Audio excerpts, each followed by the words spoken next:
I really like that art. Oh, nice. I think that art's badass. Thanks. You say we're on? Yeah, we're on. We are on. Hello. Hello. This is the after hours of DreadLore. Hi everybody. We're gonna be talking about this latest game, this latest session, which will be very interesting because Mr. Ken Howl was the Arbiter and wrote the game and had an interesting take on everything. If you're here, then you probably know everything I'm about to say, but I'm going to say it anyway. So in this game, we normally play the system DreadLore, which is an indie tabletop role-playing game system. We do several different campaigns. One is Into Space, which is a dystopian future. The main one is The Red Writ, which is a horror investigation set in the 1980s, Detroit. And then this one was Home Sweet Home, or Gnome, Sweet Gnome, if you will. So the people that could stay tonight are myself, Mr. Bill is my name, and Mr. Ken. Hey, I want to say thank you to music, which is all lowercase letters, and Mr. Interrupt. Thanks to Couchfire Media for the media production and all the badass artwork you're actually watching on there. Thanks to ttrpg Productions for just being there, and our sponsor, which was an uninhabited island, according to Holker. Super thank you and shout out to the Patreon patrons, of which we have a new one. Nostalgic, kicking ass. Nostalgic, how would you like to be gnomed? How would you like to be known on the kudos and on this little card that we pop up? And that's how we'll be doing it. Nostalgic just joined on the Patreon, and we really appreciate it. That is super encouraging. Also, thanks to Daniel Holker and to Tim Roberts. So yeah, we'll have some behind the scenes and all that good stuff for Nostalgic, although Nostalgic kind of knows the behind the scenes anyway, but we'll dream up something. Okay. I'm not talking anymore. Ken, it's on you. Well, did you enjoy it? Did you like it? It's a dungeon crawl. I mean, I feel like if you're not a little brutalized by the end of it, you didn't do it right. How did you feel? I mean, I know you're mukbanging, but I feel like for me as a GM, I definitely don't. I mean, I think what you do every week is amazing. I don't know how you do it. I get so wrapped up in the details that it was hard for me to pull away and find what's the through line story? How do I give enough away and not too much and not enough to just end the story? Because I think at any time you could have solved this and then I would have been like, what? And it was very nerdy, the answer. And everybody when Andrea when Violet said Noam Chomsky, I was like, well, that's the secret word of the day. I mean, it's and a name has power, and that's the reason why the name is important, because all of the different characters, if we were to play that for eternity and nobody ever said Noam Chomsky, everybody would die. Because oh wow. It's pretty much a one scene, and we would just go through the hallways. At the very end, if Crowbear and Zavi decided to peace out by flying away off of that balcony and glide off into the sunset, there were 3 dragons. You actually told me about the dragons, and when you were talking about the roof thing, I didn't even think about it. I was like, I wonder what's up there. It completely went away from my brain. I think you did really well. I have critique, of course, but I also have these notes. Also on the chat, if you have any notes and such, what did you guys think? Yeah, I'm looking please, at that please over give me here. some notes. Criticism. I don't take things personally. You can pretty much say anything to me, and it's fine. You did You can well. call me Well, a scum bag and a jerk, and I won't yeah, give you credit no, because that means beyond nothing. beyond. I thought you did well navigating the system, as well as it was obvious that you had planned this out old school. You know, you had maps and the art was on point, and the And that's description. absolutely where I was, and it came with some of the issues that I think the old school has because a Yeah. dungeon crawl in the old school was a grind, and this is a grind. Well, the goal is the thing, and typically when I run, the goals are different. So Yeah. it's a nice little shift to be like, I think it's interesting to show, and this is me going on. I would actually rather talk about your game and your experience, but for just an aside, I think it's interesting to show how right I am with headspace and the idea of when players come to the table, regardless of the system you're playing, the headspace matters. If you're in the headspace of we're doing a dungeon crawl, then it's like swimming upstream trying to get people to role play. Whereas if you're trying to if you're the opposite, a dungeon crawl can be like pulling teeth because people want to investigate and develop everything. Like everything has significance, and in reality, in a dungeon crawl, it doesn't. You know, you got to keep your eye on the ball, which is we're trying to do a thing, and it doesn't really matter.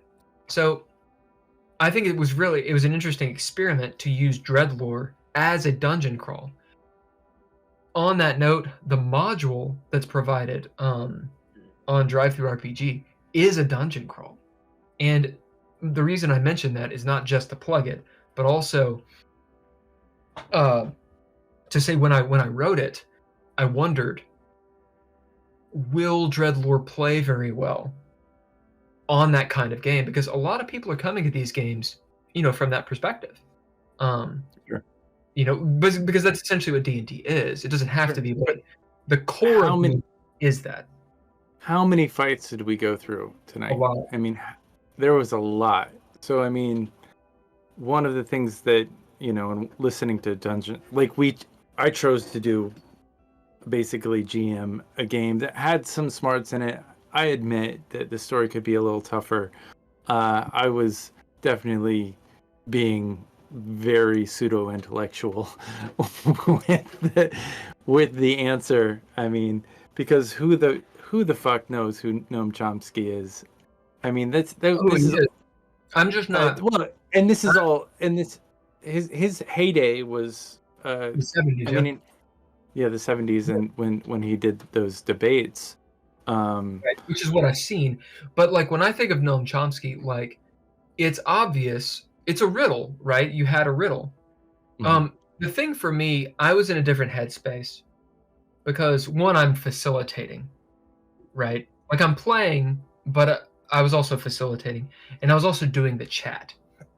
So Oh yeah, my mind was elsewhere in a lot of ways, which is not to give me a defense. I didn't get it. And as when Andrea said it, I was like, of course, gnome, and you said chomp chomp chomp. Like I heard that and it just didn't click. Mhm. So it was right there, and that's awesome. I think it's an interesting idea of for you, it's so blatant. But for everyone else, like you asked, and literally everyone but Andrea was like, because right. I was like, where is that? they don't know. And yet Yeah, it's right there on the front. And the sure, reason is because they don't know what to look for, which is kind yeah, of part of the fun. You know, sure, that's part of the fun. sure. Well, I mean, it was everything that he said. It was like he was wanting to die. I mean, clearly Noam Chomsky was old and feeling like out of it, and it had enough of this world, and he was like, Right? "Oh, new people!" Like, When did he die? well, I mean, no, but the reality is like by the end of it, he was ready to go. Yeah, and it's only because it was the end of, like, it's a one shot and like something has to happen. I personally, I am a fan of Noam Chomsky, and I hope he lives a long time. He's still alive. Okay, I was gonna say, yeah. I didn't even know he died. Okay, He's so not. He's not dead. Not dead, and really, no hopes of death. really quick. Nostalgic says for her name to be posted, we have a choice. We can pick, or we can make it up. She said, "Super lurker, queen of puns, brain box, mistress of forgotten knowledge," whatever we want to say. I like super lurker. Super lurker. But I also like nostalgic. I mean, I think that's a cool name. The handle cool. is pretty dope. So, she said, "Great for a first time. Good pacing for a one shot. I enjoyed that you were really into it." And then, it's tough. I mean, because I didn't have notes for a time, and you didn't see me like sticking to notes. Like there were rooms had certain things in them. If I was gonna develop this further, I'd want to add more description of items and stuff like that. But like, I had like 10 pages of description, and it's like, how much do you develop and how much do you wing? You know, balancing what you know versus what you don't know. There are known knowns and known unknowns and such. Well, that's a conversation that they're gnome gnomes. The punks one I've had and gnome unknowns. The punks one I've had quite a bit. Oh, I need to plug this in. Yeah. Specifically, you know, and my buddy Jeff, who actually might be a guest star at some point. Nice. He's really good at horror, and he hasn't played this version of DreadLore. He played the earlier version, but if he's interested in running at some point, especially like a horror game, sure. That dude, he's run the best horror games that I've been in. Anyway, yeah, I was kind of hoping this was more of a comedy horror. Yeah, I think it was. And so comedy's hard for anybody, and as you know, you make jokes all the time that don't land, as I do as well, and it's funny in our head.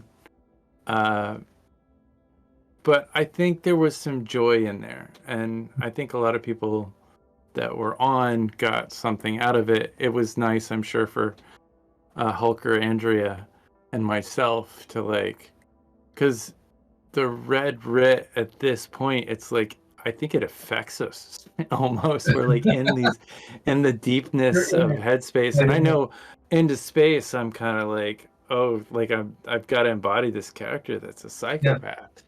And so it's kind of nice to step away, and I bet it's nice for you because like today you didn't talk as much, and you got to goof the fuck off, and I was like, where are you going? you're gonna like go run off and be yourself. And there were monsters in there. There were monsters in those rooms you went to. We were just out of time. Yeah, you made a good so a couple things that Nostalgic said. Nostalgic is fine. With me, it can also be a good way to describe me. I'm surprised that you didn't do more grammar puns, is what she says. I had a bunch. It's difficult to refer to the notes. I know, and be present at the same time. And you're doing all the tech stuff. And running, like, it was hard for me to like, okay, where are you guys again? Like, remember the room they were in and go to the room, tell them what was happening in the room just in case they didn't have a picture. So like visually, I think it was interesting. You were on the tech stuff. The thing is, like, I know, I get it. Like that moment where you're almost out of time, you know it's late, you know everyone's tired, you're tired, and you know that there's still this much more to go, and then the party goes, we go in different directions, literally. And you're sitting there like, really? And they're like, yep. And now you have to sit there and be like, fuck, what do I do? Yes, I know. And it's I think you dealt with it quite well. Because you gave, there was no real hand waving. It was obvious to me that, like, I knew it was going to be a fast track, right? But you didn't hand wave it. You're like, oh yeah, you go in, you deal with stuff. Okay, you go to this guy, you deal with stuff. My criticism would be Allie went upstairs and we took a really long time to get to her because she went the right way. Mm-hmm. And then in the end, that decision really did not help her because she had to wait on everyone, and then everyone got there at the same time. Yeah. Which makes sense pacing wise because we were out of time. But Yeah. player wise, yeah. Like Frankie and I should have let Frankie and Violet go ahead, and I should have come up with some bad results for you guys. Like you guys got shut in a room of darkness. But there's all different ways of playing it, and I think to me as a DM, like I didn't want to kill anybody, and I didn't think that any of these monsters were made to kill anybody. There are, if this is canon, there are lasting effects for Crowbear and Zavi. They got some derangements. They got some, negatives that hit them as well. So I don't know what that means, but this is definitely in the world of the more, I guess, dungeon based. Yeah. And I love it that Hooker dressed up like he was the guy that like arrived late and couldn't get into his costume. And so he like came from work and he's like, well, I'm the server. I turned into the server. That's awesome. I mean, that was the funniest thing. It's like, how do I use this? I run away, Of course you do. You're a server. Hanging with this zombie and Frankenstein's monster who's fucking like hitting through people. Like, talk about overpowered characters. Awesome. That's awesome. I think you navigated that well. I think when we talked about the development of this, for the chat knows, Ken developed all of this, but we chatted a little bit about the logistics, and I personally would have made different decisions. I would have hemmed people in a little bit more, because just the chaos. But you dealt with it really well. You let people be whatever they wanted to be, have whatever they wanted to be. This group of players, no one is the archetypal player that just tries to destroy and or win. Like, the closest we get to that is maybe Andrea's character, but she's just tough and very direct. Like, I was actually surprised that Violet didn't do, and maybe Violet Crimson does more damage. I was actually surprised that they didn't do more damage, and maybe I kind of overpowered some of the other. Everything was overpowered. Normal damage works this way. It's single dice, and the only time that you go to double dice is if it's firearms. So the idea being, if you get shot, it's different than getting stabbed. I mean, it's an abstraction that we've had a lot of conversation. In the rulebook, it says the light, medium, and heavy weapons, it's a D4, D4 plus 1, D6 plus 1. And that's damage, and it's pretty much everything. But there's an optional rule that says, hey, look, if you want it to be more threatening, just double the die. So 2d4, 2d4 plus 1. And if you want it to be gnarly, boost the die. So instead of a d4, make it a d6. Make it d8, make it d10. It's fine. It's just, you're going to... lucky. Like, they were running into... Those monsters were 12 and 13 and 15 hit point creatures, but Frankie was so overpowered. Yeah. Well, 2d6 plus 1 plus whatever they get over the threshold. Like, like that's a lot. And that's my point. A lot of times people are like, oh shit, it's only 2d6 plus 1. That's not much. Actually, it's a fuckload. Yeah, it's Like a it ton. really is. Like Like she was doing it's an 15 average of points 7. damage. It's an Yeah. average of 7 damage plus whatever Yeah. they do, and if they're spending their resources, Yeah. they're getting the higher numbers. And you have 2, 3, 4 players all doing that twice on a Hmm. round, so that's 8 times. You know, like pretty easily, that's 30 damage on a monster Hmm. in a round. Like they murk people, but the idea is it's balanced by that moment where they realize, oh shit, I have resources. Hmm. Right. So Well, and that's part of how you have to run. sure. I think that Frankie had some real remorse of killing those trolls that were attached. I don't think so. I think she murdered the shit out of him. Yeah. I mean, but they didn't really have like I didn't like it was they opened the door and there are 3 trolls there. You don't really have a second to look No, no, she. Oh, you mean when she found out? when she Uh, found out. it was a nice little twist. Yeah. It's a nice little like. Oh, and by the way, you know, those are the. Oops. Nostalgic says, dude, when the party splits, it's super tough. This is true. Pacing is so hard when the party splits. She Mhm. says, kudos to you for handling it gracefully and keeping it together, which I would Yeah. agree. I think you did really Yeah. well. It was hard. It was difficult to like really pull back and forth, but you go until the end of the room and then like the ghost had ended. You walked off the plane, for instance, when you went to the ballroom. You're like, I'm off to the next room. There were still ghosts there, Yep. but that was one of their abilities. Those ghosts are interesting. I really like the way that the ghost plays because you can't hit a ghost. They're transparent, and their only ability is to make you fucking crazy. I Yeah. mean that is what they do for a living. And they kind of fade. Like once I could have gone in a different direction, but it was a room. It was basically supposed to be like ballroom dancing, full of ghosts. Yeah. I don't think I described that entirely too well. My 2 criticisms.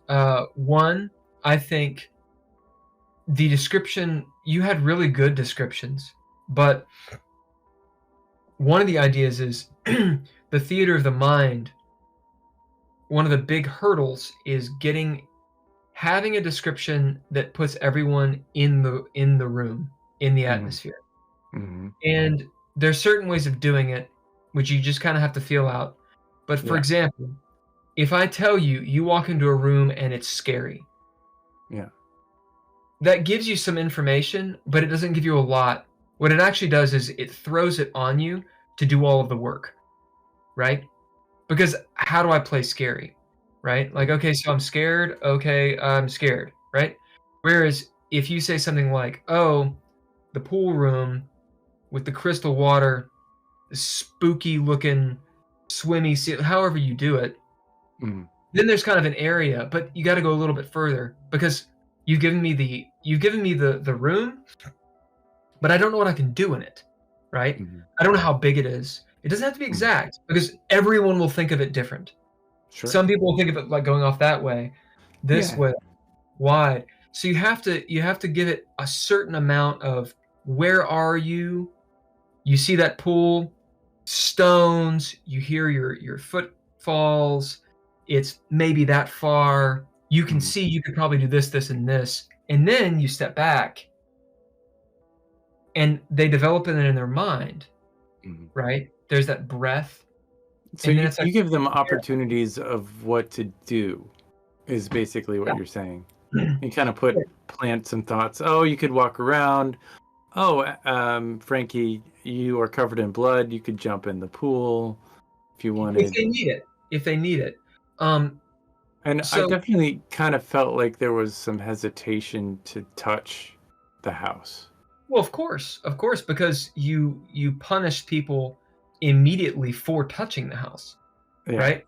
Which is why that's the thing. It became very obvious Yeah. fast that this is a dungeon and everything is dangerous. Yeah. So, when we walked into the kitchen, so the way that I played is the stereotypical chaotic neutral, whatever, because I'm trying to facilitate and get them to do stuff. Sure. So it's like, hey, there's a bunch of food. It smells amazing. No one eats it. No one ever eats the food. They don't drink the drink. They don't eat the food. So my guy's like, cool, ate it. Right?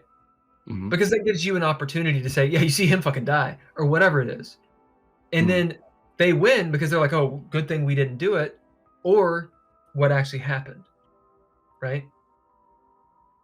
Anyway, back to what I was saying about the description. It's not a multiple choice because that becomes instructive. Sure. And no one wants that. Instead, there's a pool. What does it look like? Okay, it's got crystal clear water, but there's no bottom. Whoa, wait, what? Well, I want to investigate that. What do you mean there's no bottom? And that gives you the opportunity to say, okay, well, what do you do? How do you do that? Because what you're doing is you're trying to get them to engage, not in the trap. Sure. To engage into the room. Sure. Right? And I'm inquiring. So, there's stone walls, there's shit written on it. Oh, what does it say? You got to go up there and look. Sure. So that's the first suggestion. Yeah, but I felt like I added those moments. Hail, hydrate. You have to drink. Oh, I just poured myself a little more bourbon, so here we go. Looks like, thank you. Maxie is your favorite redeemed. Thanks, Maxie. I feel like I put that stuff out there. I wasn't sure if I waited long enough. Yeah, I think you did. Like there were details. I also had some expectation of people looking at the image, like as that being a way to maybe motivate. And so that's how I like maybe didn't go into some description. And I know that doesn't help with the podcast necessarily, but it kind of does, because like if somebody's looking at the image, it's like, oh, I see there's like some stuff going on in the back of this image. Tell me more about that. Or like or with the pool, like there was a reason, and there was a lot of stuff that had to do with that pool. And a lot of the rooms there was more detail, but it just like nobody was but you're correct. You're correct. I punished people for like opening the clock. Well, the clock was this old, gnome-made clock that it wouldn't have done a ton of damage. It makes sense, but the thing is this, because we've hit 3 points I want to address. Sure. Okay. First, more time would be good, but what would happen is there was the feeling of impetus in every room, that we got into the room, there's a description, what do you do? Get attacked. And so there's no time to investigate, save for the first room and maybe towards the end. So it got into the point where it was like, well, we kind of know what's going to happen. Something's going to jump out. We're waiting for it, and so we're very careful. So the way that the game teaches you how to play, if you know in a dungeon crawl that everything can attack you, you're not going to touch anything. Sure. Because you know everything's going to attack you. And so this comes to my second point. There's a natural criticism. And I think it's a very difficult thing for players to wrap their heads around in DreadLore and Arbiters. Throwing down is a seminal moment, and it matters. It's seminal, but you got to get out of the throwdown. It should be like a pogo stick, like it's boom, and you're right back into the dread. Sure. Because the idea is throwing down, it's fun, and then it goes boring. And this is every game.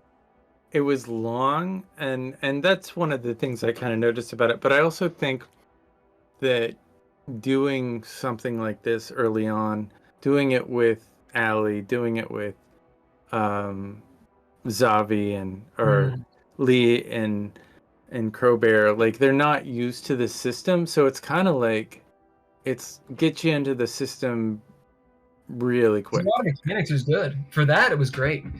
So it's sort of dungeon crawls to me are an exercise in mechanics. I'm sure. And as a one shot, like to me, this would be a very entry level thing for like people who like they just want to know how to play the game. Sure. And so this is one of those things you do it again and again and again. And you're exactly right. There were terrors in there, but there was also life wine. There was also, other good things that you're not even in that first room, and they picked the bad thing. And maybe I should do fortune false fortune instead of and that's one of the things with the clock. Like if looking back, it's like, should I do fortune false fortune? Because instead of attacking, maybe there's either like a bad or a good in there. Okay, so this is something that Nostalgic said that I completely agree with. You have to lull them in with a false sense of security, then smack them with a plot hammer. Mm-hmm. So this is a dungeon crawl, and so dungeon crawls do their things, right? Mm-hmm. But the next level of that, of making something that everybody had fun, but if you want to elevate it, just like a horror movie, you can do the scare at the beginning, but you've got to have the moments. And this is the part where DreadLore shines. Mm-hmm. It's the idea of, what do you do? Throw down? It keeps on happening, like hey, there's a jump scare. Hey, there's a jump scare. Sure, eventually, sure. Like there's a jump scare. The idea is, hey, what do you do? What do you bid? This is the biggest question that needs to be asked, or for them to say. If they're like, oh, I hit it, that's some of the most boring. Yeah, no, I agree. Because it's like, cool, you do 7 damage, great. Okay, next, do you hit it? Okay, you hit it. 3 damage. Okay, yeah, and get 3 damage. Okay, next, what do you do? Oh, you hit it. Okay. But that's kind of what happened in the ballroom, for instance. I thought that Max, who played Zavi, he had a very good job. I think they did a thing where like half the ghosts went away because they attacked it on a cerebral level, not a physical level. It was like the way they did it. And you could have gotten the trolls to be your allies. In any number of things. The master chef, as soon as, but I get it. Like early on is where you set the stage, and so like everything was bad. Yeah, the gnomes are assholes. Yeah, the gnomes the gnomes are assholes. That's exactly correct. Everybody else wasn't necessarily an asshole in this. Yeah, the moment, everything in this house we want to kill. Like that's from the very get-go. We can't get out. There's the voice. Everything's trying to kill us. That was the set. Which true or false doesn't matter. What I'm talking about, let's say in the ghost room, which I thought was a particularly good room, and I thought the troll room was good too. The entirety of it could have been done without any rolls, except for maybe a chaos die. Mm-hmm. This is just, and it's a different. What you did is perfectly fine, but what I'm saying is, there's multiple ways of running it. Sure. Yeah, I wasn't sure. That's definitely the novice part of GMing for me. Is like, what do you call? What do you ask for dice, and what do you ask for something? Ask for dice. I get it, and I get it. What do you bid? And I forgot about the traits. Like, what do you bid the traits? And it was like I kind of went to throwing down by default instead of asking for traits. Everyone does. I definitely see that as so what do you bid? Because that'll get you out of this. Exactly. Because see, that's the thing. Here's the rule of thumb. And this applies to other games too, to D&D, to Numenera. Sure. The only reason you ask someone to roll is if they can fail. And in those games, like Dungeons and Dragons and Numenera and fucking White Wolf and all those things, Well, White Wolf to an extent. The only way for the character for the player to use their character, the mechanics of the character, is to roll dice. But in DreadLore, literally the logo is you don't have to roll to win. Mm-hmm. You are using your character when you bid a trait, and that is the most powerful thing you've got. It's more powerful than breath, than cunning, than all that shit. Sure. Because bidding a trait, you get to say what happens. And then the Arbiter comes in and says, okay, for that to work, this needs to happen. But sure. You only do that for tension. I throw the grenade. You could play that. Okay, what do you bid? You play it. Throw down. You could do a chaos die. You could say, okay, you lob that fucking grenade, roll damage. Awesome. What do you guys bid to get the fuck out of the way? Like, sure. Do a fate roll. Here are the fucking stakes. Let's pull us out of the game. You guys are involved in tons of ways. You know, it's just it's a lot. Yeah, it's a lot. But to me, like if I was gonna change the style in which we started, I would have.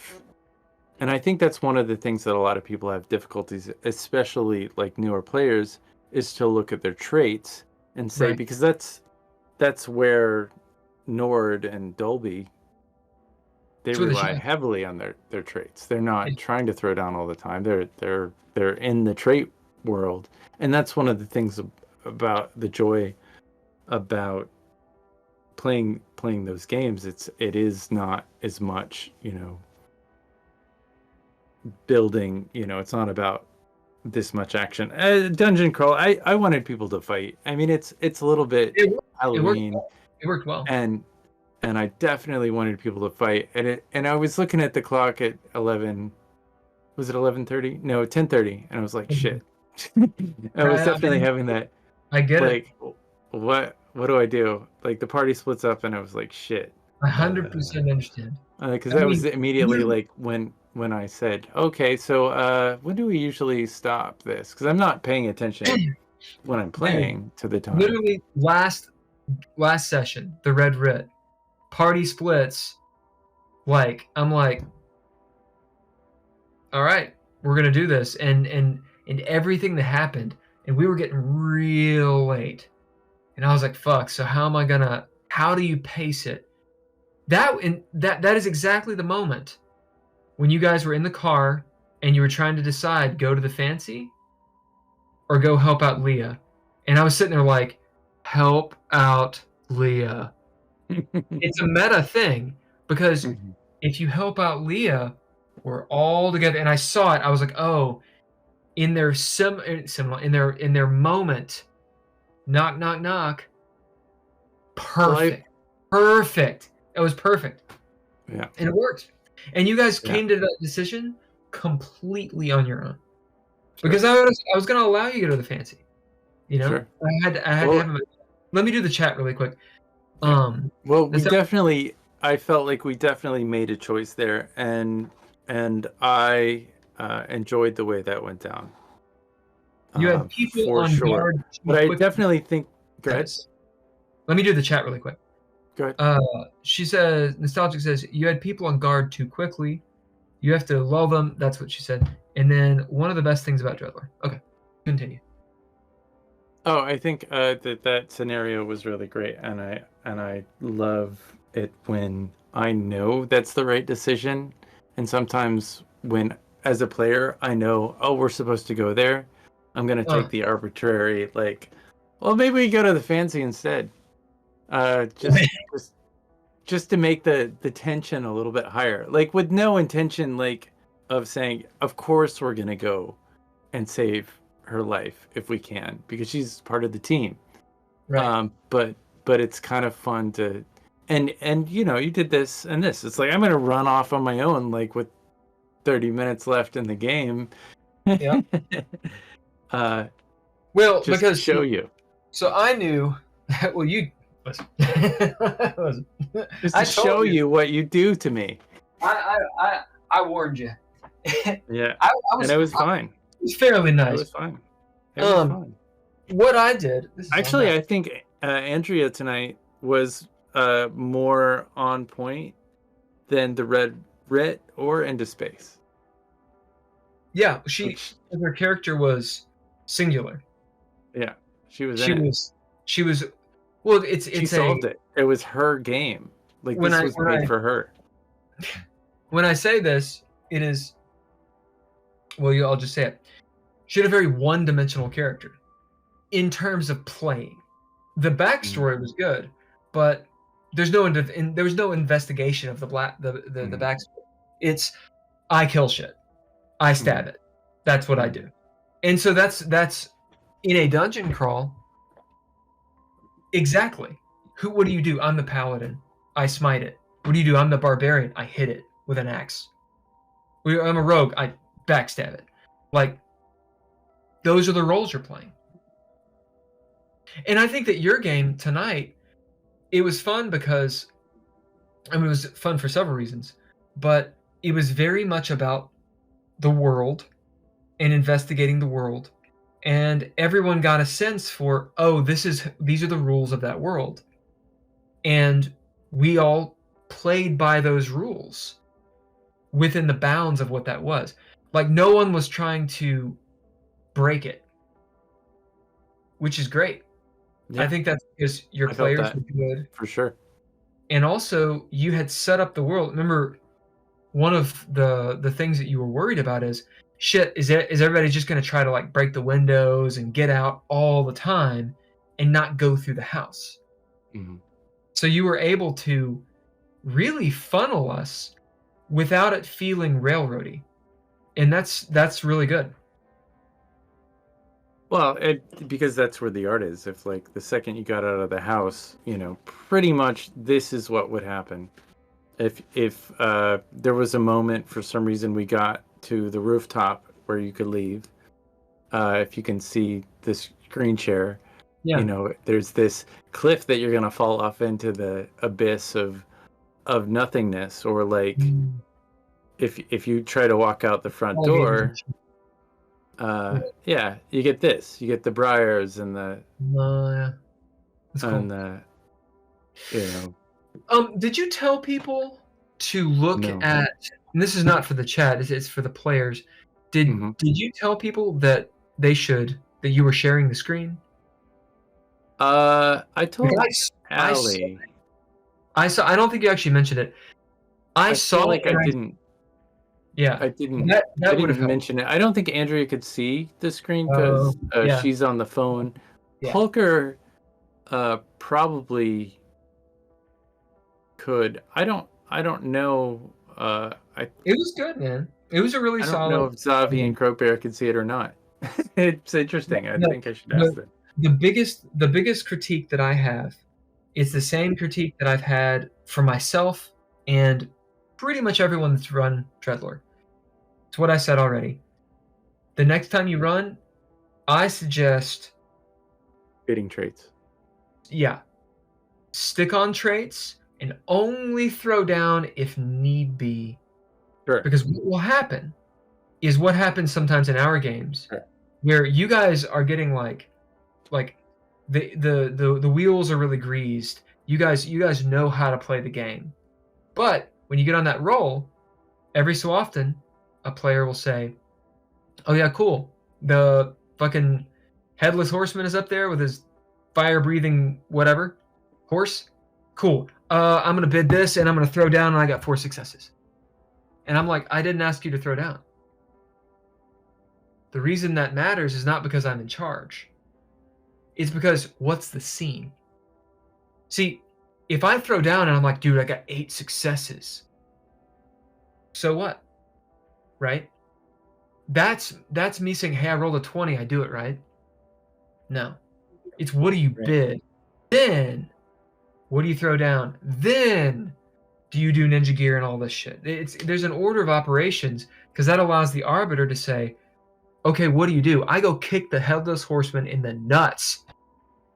What do you bid to do it? Oh, I bet I'm a fucking motherfucker. Be like, cool, you see fucking motherfucker. Kick him in the nuts. No, I definitely get that. It's hard to implement. Like, it's just a way of thinking. It is. And I've played this game a lot, and there's definitely, when you're trying to entertain people, like, you start skipping little steps. You skip little bits. It's easy to do. I mean, Yes. and I feel like Yes. when I'm playing Nord or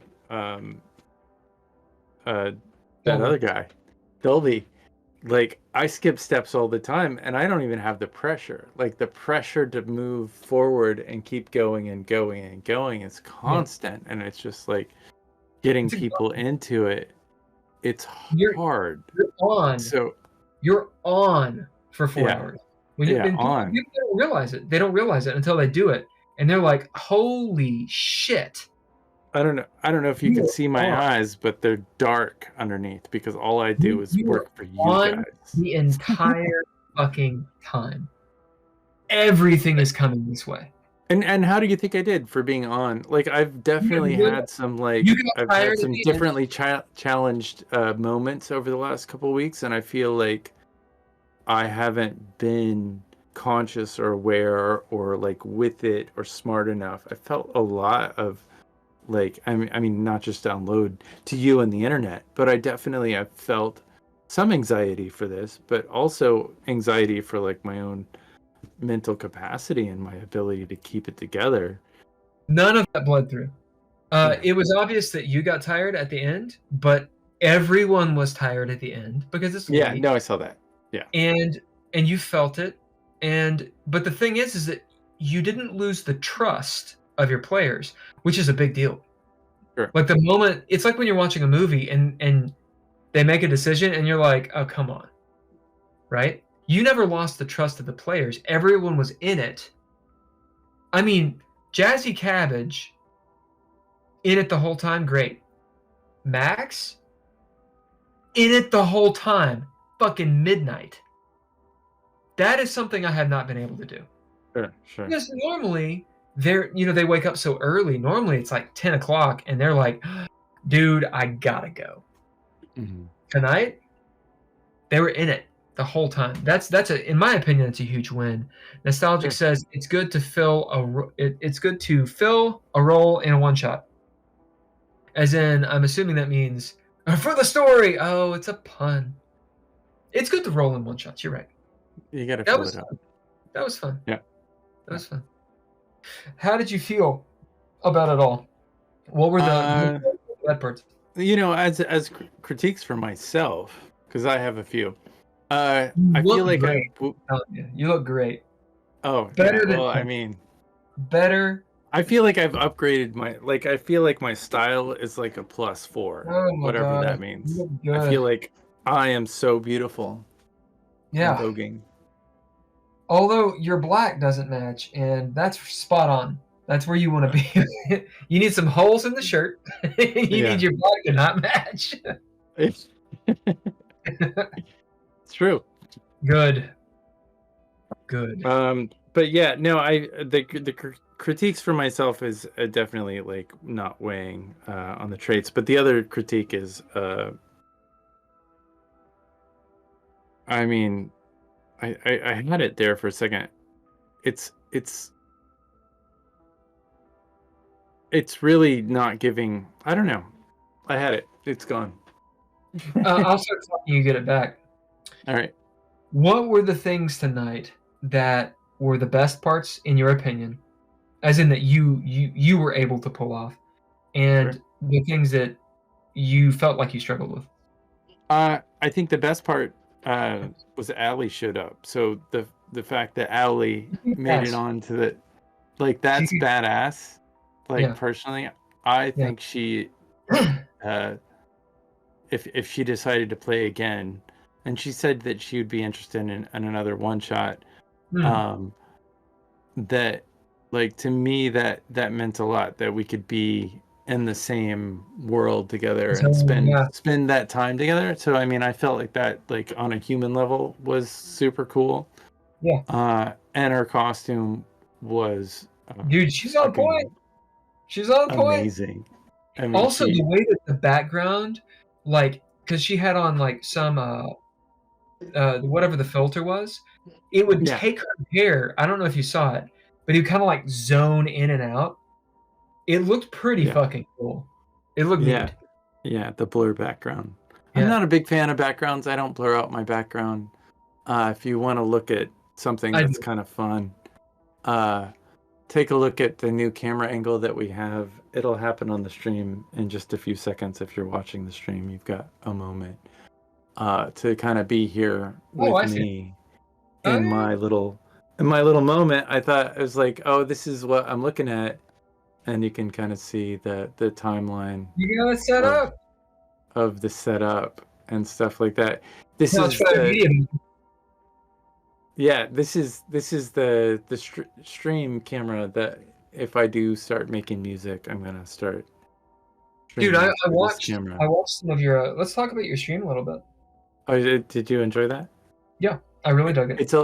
It's a little intimidating. I don't take the risks that I do when I'm making music.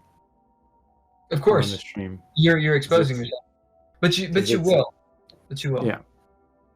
So, I mean, I play chess on my stream, and losing in front of no one except for Nostalgic and Slanted Smile, they usually jump on. There are times I'll be sitting here and I'm like, do I have the chutzpah to be able to actually go live and lose and bomb?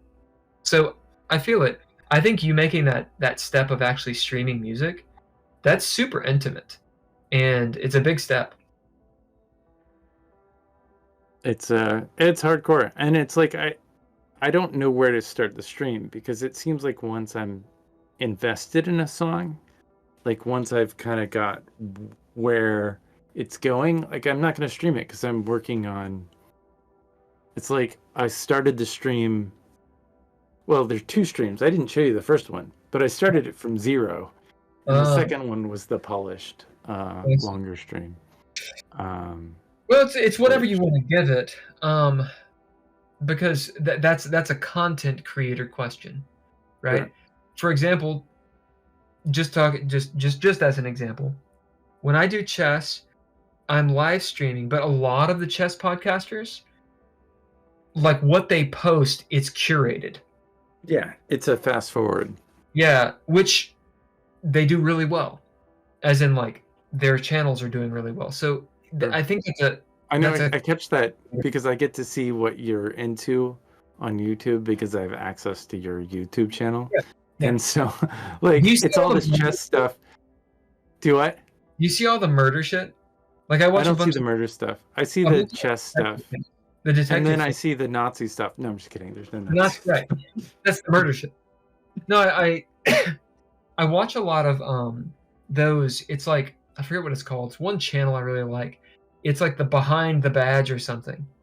And this is an aside completely, but it's the ones where it'll show like interrogations, like police interrogations of well-known cases. Honestly, some of them I'll get about a third of the way through and I'm like, this is fucked up and I'm done. Like I don't want to know. I don't want to get into the psychology of some broken mind. But I've wondered, because a lot of those broken-minded people that have done horrible shit, they'll be like, yeah, we saw your computer. We see you're really into this kind of shit. And I'm like, oh no. Somebody's gonna see my little playlist of. If you're not like searching like how to turn Nightshade into a like a truth serum, I think you're probably fine. I mean, if you're not going anarchist cookbook, knowing, like, I feel like it's important for our society to function, like to know why somebody's a psychopath. Like if you understand that, like that is, or if you're interested in that, I think that is helpful to society, because you can see behind the veil, and it's like being curious about it is one thing. Getting off. I think that's a completely different thing than like embracing. Yeah. Because you want to understand, and there's a difference between understanding and embracing. Yeah. And Not I the think diss. that Not the diss. that But is entirely fair. Like if you're embracing, oh, it's like, oh, this person thought it would be neat to like go out and cut people for no well, reason. and they're all they're.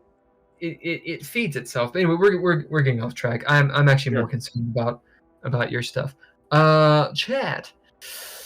Nostalgic says, I saw that a few times. She was referring to something else. Then I was thinking, just don't look at prawn during breaks. But I've done those things for characters. Right. Can you not say porn on the chat? No, it's just, I mean, if you couldn't, then we shouldn't have. But no, it's just prawn it's the common misspelling. So prawn is porn is prawn. Is it No, because you're just using one hand or something and you just yes, no. Probably. Yeah. So like if we use this as a cover shot on the After Hours YouTube, we would actually get a rating. Yeah, of course. So we're getting shadow banned or whatever degree of that. Maybe it's not technically shadow banning. Sure. But a lot of, the famous YouTube channels, they don't say fuck. And they do, but they bleep it out. There's certain words, like they don't say murder. Certain words that like nix you from the algorithm and you're just not promoted. Sure. And we don't do any of that shit because we're not a bunch of fucking, cowards. Beep that. That's right. I mean, I get it. It's SEO, it's advertising and such. But like I feel like I mean, what I mean, I feel like if we get a sponsor, like I want a fucking sponsor that has some fucking wants to stir up some shit. And if I think if this podcast is eventually what is going to get us any kind of viewership is Tucker Carlson, Joe Roganing it, but in a smart way. And I know you like the Joe Rogans. I think but Tucker Carlson yeah, well, I mean, I just threw some stuff in there, like a little Hannity, a little like I mean, but but my I'm a big fan of freedom of speech, and in Gnome, he's a liberal, and borderland anarchist in some ways, because of the way that they look at capitalism, and it's like I felt like socially this kind of got out some desires, and hits hard. That terrorism comment about fucking people, and it's specifically overreaction for military force. The quote that you used tonight for it. Actually, what were the quotes? You might as well read them. Oh shit! Or the ones that you thought were cool. I got a whole page of them. The quotes, and I was actually really afraid because I didn't mark them off as I went, that I was going to repeat them. So that was like a fear that I had as I was going forward. It's like, did I read this one? So the first one was, Gnome if you want to, Gnome around the world. When you're in my house, you can trust Gnome one. What do you think about a little anarchism? That is definitely a Chomsky-esque. If you don't know me by now, you'll never know me. This is blatant Chomsky-esque-ism. Manufacturing consent. Let me make you feel more at Gnome. Have a little cognitive revolution, if you will. And that was like a monster spawning attack. Yeah, I just don't know. I don't know his quotes. Sure. The from our Gnome to yours. How about some transformative generative culture of terrorism? Or is that a misnomer? Anyway, one killing of innocent civilians is terrorism, not a war against terrorism. But in this case, we'll make an exception. So it's like taking, like, no, Noam Chomsky, the gnome, is kind of a polar opposite because he's a violent fuck. Yeah. And one of the things I didn't get out that I wanted to is it's 1 in 1,000 gnomes. It's not like every gnome. Like 99.99% of these gnomes are never going to be bad. It's like the one. Right. That was not communicated. That'll be one thing. And I think that if this had been a longer campaign, then you would have had a really fun experience as an arbiter on the second, maybe third session, when everyone realizes we've murdered a bunch of innocent gnomes. And there's only one who's the piece of shit. And we have that moral dilemma of, oh, fuck, we're covered in blood. And they're just trying to help us in some way or whatever. But for a one shot, I mean, it's hard to get that across. Yeah. And the gnomes are really tiny. One of the things I do. Let me do the chat really fast because Nostalgic had some interesting stuff. She says, I don't really chance cursing or cussing or certain language because of the ban hammer, hence the fuck with an asterisk. I don't want to be a part of the problem. Right. No, you're fine, Nostalgic. When it comes to the Twitch stuff, like the super bad words, like the chat won't even register, and we avoid it. So I don't think we use look at the little guy. This is one of the gnomes. This is the bad gnome. You didn't even meet him. I mean, he was kind of like small. Oh yeah. Can you see him? Yeah. That guy's brutal, isn't he?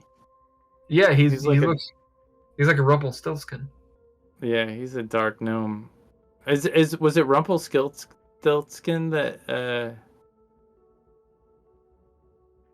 you said his name? 3 times, yeah. Rumpelstiltskin, yeah. Maybe that's what I should have waited for, but I was like, oh, they said the name. We're past time. It's time to go. No, I think it was fine. Because the thing is, go on. Here's another gnome, and this is that's the same gnome. I got 4 different gnomes. So here you go. Any of these graphics when they were actually happening. Oh yeah. In the dining room, there's. Look at that. That's pretty good gnome. Yeah, that's it. Did you show these? Yeah, I showed him. Oh, I did not see them at all. Yeah, there were gnomes popping up all the time. They're cool as hell. And the ghosts? I thought the ghosts were kind of cool. Jesus. They don't all appear. Nostalgic, did you see this stuff?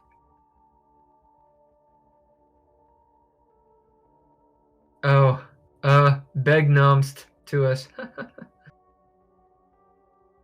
No, that's badass stuff, dude. I made a gnome for our Patreon guy. Oh, do you want to see it? Yeah. That is not it. That doesn't look like a gnome. Well, there's a lot of stuff. There's a lot of content. It was the first gnome. It was kind of small. So people know, by the way, this artwork and such is on the Patreon. If you're on a certain tier, then you can get exclusive content, which includes the artwork as well as the music. Here's the first gnome. I wonder if you'd like this. What do you think? He's awesome. Isn't that a great gnome? It's a great gnome. I think it's Tim. Is that not Tim? Tim Robert? Yeah. Did you making that up? Did I steal it and put it up? Yeah. Did you? Maybe. Kind of looks like Tim.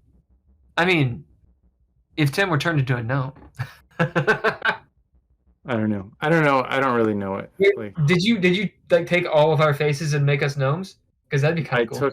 I took some of our faces. Noam Chomsky one looks like you. Oh, does it? Or Holker in the brow. Yeah. The Noam Chomsky one. I actually did think about that. So whose faces did you bring in? Who'd you make ugly? I didn't make anybody ugly. No, those were generated. The other ones were generated. I thought I would give a little A love little to shout Tim. out.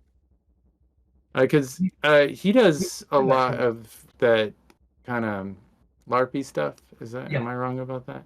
Yeah. Well, LARP, you wouldn't call it a LARP. He does. He has LARP, He does but like action fighting. Like he's kind of a badass. It would be a get to get, you know.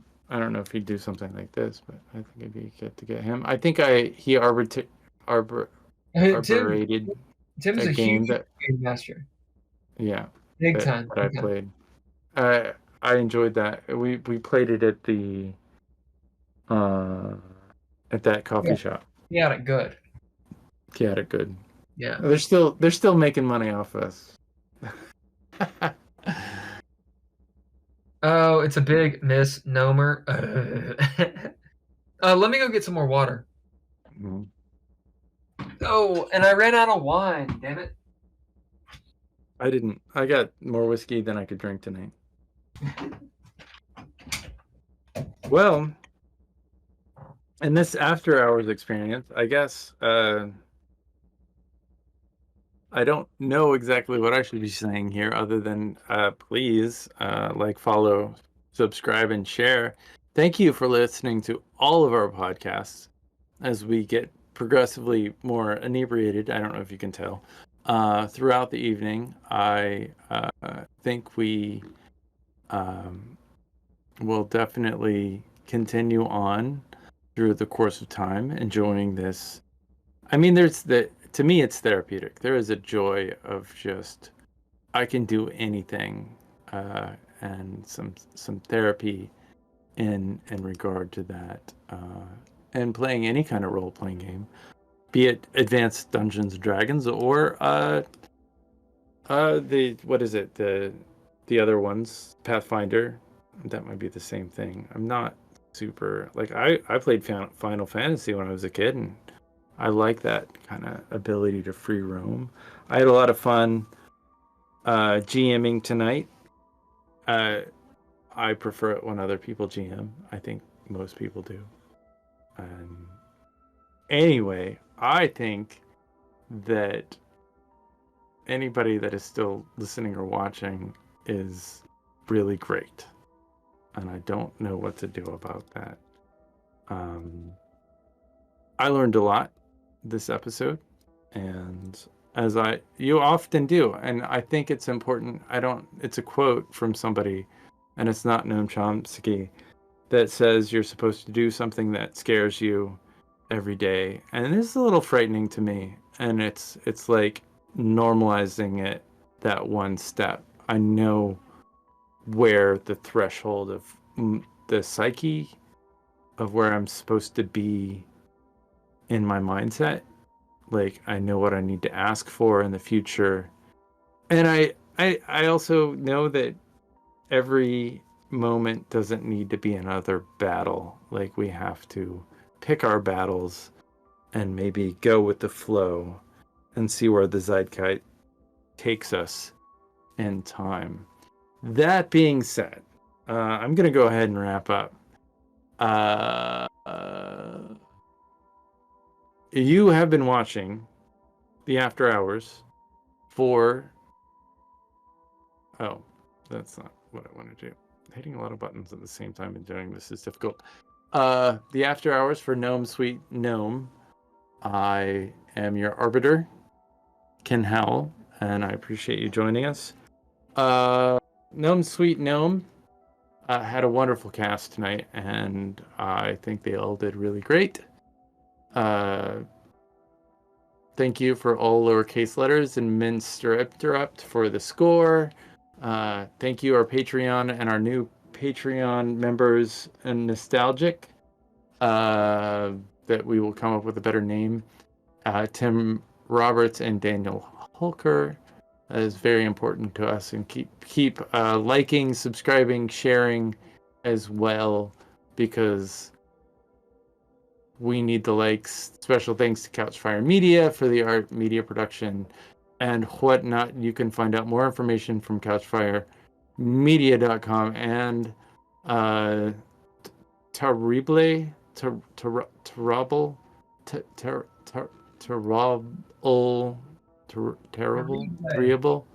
Terrible You can say Productions. Terrible.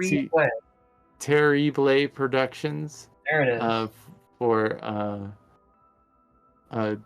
DreadLore, the book, and the content, and a lot of the stories that we get to share and experience. Do you have any last thoughts before we sign off? Because I just went through that whole entire thing. And there's Danny Trejo and I hanging out. Do what? Danny Trejo. Yeah, me and Danny Trejo, we're hanging out because he's fucking cool. You see, we think you're great too. She says, always have a fun time. Eleanor Roosevelt said that quote, whatever quote you said. Oh, nice. And terrible is the way that I've given people to say it. Terrible Productions makes a few different things, or has made a few things. We have worked on some short films, haven't we? We have. Some of them have been award-winning. I don't know. Did we talk about Keeping Score being an award-winning film in the San Diego music or movie awards? No, we haven't said anything. It won Best LGBTQ Short. I got a lot of flack for making that film from many people around, but we did it again anyway. That's right. And I'm happy with what we produced, and I think it's a pretty loving and interesting human tale. If you get a chance to see it someday, if it ever sees the internet publicly, we should put it online. We should once it's done with festivals. Oh, it's done with festivals. Oh yeah, we should throw it online. I've been thinking we should do so this is one of the things we should do for the exclusive content, or the behind the scenes, or whatever we want to do. We could have some kind of event or whatever. But we've got that one. We got Nocturne, which is, if we did a private showing, that would work. So like 3 or 4 different short films. There's a couple short films, if not 3 or 4 and a feature that you've done. Like we could have like a proper. Sure, I got 2 features. We have like a proper weekend of. One is called Queens of the Dead, which you've seen, and it's rightfully terrible. And the other one is called In a Spiral State, which you have not seen. And I'm actually one of the leads in it, and I'm in it for like 20 minutes of this feature film. I'm one of the leads. That's awesome. Yeah, I would like to see. I've seen your credits on the IMDb. Sure. Well, we could do, dude, on the Halloween. Maybe we could have like I don't know if it'd be best to do post Halloween or what, but we could have like a little. Oh, if you want to do a Halloween, I mean, I'm game. I don't have any plans. Allie has to teach. She's got anatomies and physiologies. I'm gonna be doing like. She needs to be like into space. Like if we ever have an episode, she's gonna be the medic. Like the medic. Fuck yeah. Like a brutal one. Chop it off. But yeah, we should do something like a premiere for Couchfire and Terrible, and just show content, and then we can have like for the Patreon exclusive content for it. That'd be kind of cool. Cool. Yeah, and so you can get it there, whatever. Anyway, that's a whole big rant. I just did the sign off, so this is last thoughts. Yeah, last thoughts. The subject says tomorrow. Perhaps we'll post on Instagram or something like that, or whatever. Yeah, are you doing anything for Halloween? Oh, I have candy here, so if people knock on the door, you gonna throw it out? Candy. I mean, I don't like giving kids candy, like, so. Fair. I just don't. We usually give glow sticks and stuff away, but we don't. But that's what we usually give away. But Ellie got some candy for her class, so I don't know. I'm in a debate on if I want to walk out of the house and not be here, or like keep into my little room and turn off the front lights. So it's really up in the air. But I don't know. If I'm making music and like kids are coming by, I'm not gonna hear them. No, no. You could be making I like don't- spooky ass music and live streaming it. That'd be cool. Yeah, that would be cool. I'm Might gonna I'm gonna go on a jaunt. There's some like beach thing I think that I might go do. I don't know. Go to the beach, man. Like Might. you're in LA. Like But it's I cold. love Motherfucker, it's the cold out beach. here. I brought It's- like I brought Doesn't a matter. pair- Go sit on the beach and look. I brought a singular sweater and I think some long johns. It is fucking cold up in this bitch. I was not prepared for that.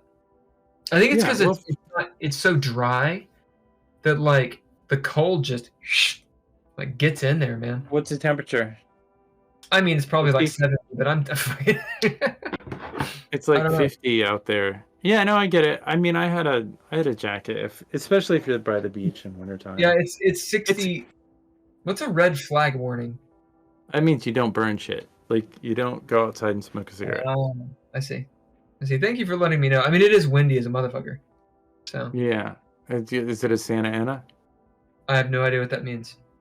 It means the wind is blowing from the desert.